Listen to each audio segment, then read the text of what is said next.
Hi people of Wheaton, sorry I can't make it there, so I thought I'd bring you here. It's June 1st, another beautiful day in Washington State. Growing up with your parent being an artist, it's normal. It's just like your mother is a stay-at-home mom or a lawyer or a librarian or a teacher.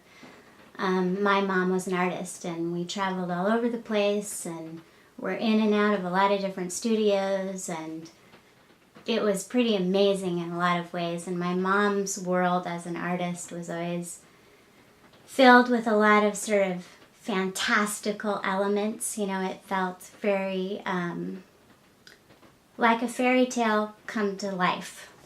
So, you know, me growing up in that environment, I always was seeing things being created. I was always watching her struggle.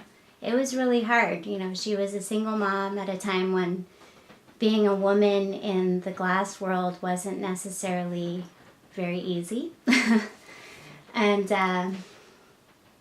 But she was really resilient, and I would guess that that would be probably the first lesson that I really learned from her was resilience. You know, something doesn't work out, you just keep going for it. You just keep trying. You try in a different way.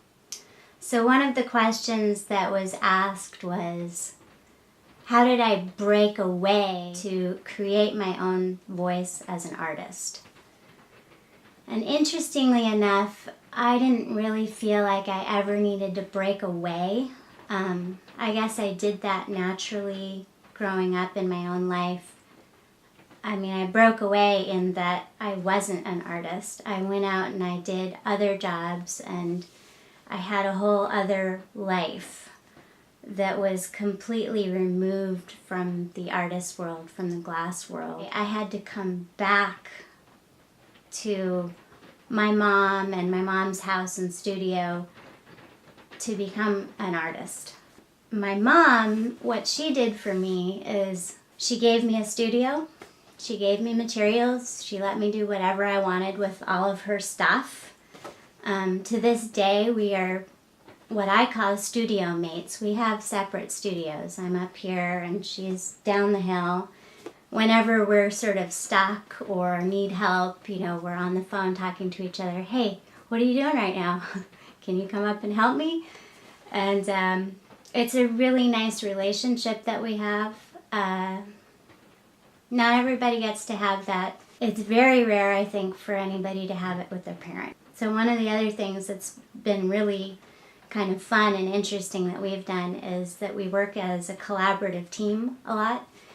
We've done a lot of collaborative pieces. We've done collaborative shows. Art is something we can always talk about. We can always come together and talk about art, and we both love it. We love to do it.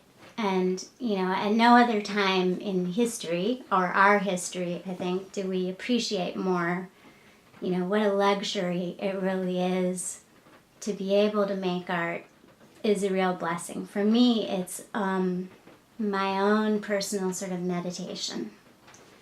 I stop and I can look at things, and it makes me more aware of the world around me in general. And my mom, you know, she's been a great role model. She never quits. She's always got ideas. And as far as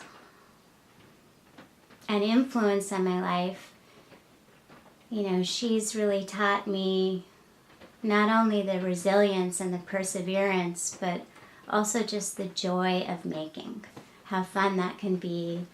And I've never felt like she was trying to force me to do anything. In fact, when I finally chose this as a career and followed it, after my first big show, I looked at her, kind of smiled and said, "Look at me, I'm like a real artist now." And she said, "You know, I always secretly hoped that you would be." And I was so surprised. I had no idea that she would say that or that she had ever thought that, because she never gave me any indication of that.